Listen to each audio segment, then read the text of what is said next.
Henry Clay Frick was an American industrialist, financier, union buster, and art patron.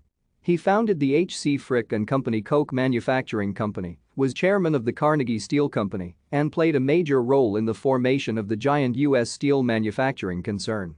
He also financed the construction of the Pennsylvania Railroad and the Reading Company and had extensive real estate holdings in Pittsburgh and throughout the state of Pennsylvania. He later built the historic neoclassical Frick Mansion and upon his death, donated his extensive collection of old master paintings and fine furniture to create the celebrated Frick Collection and Art Museum.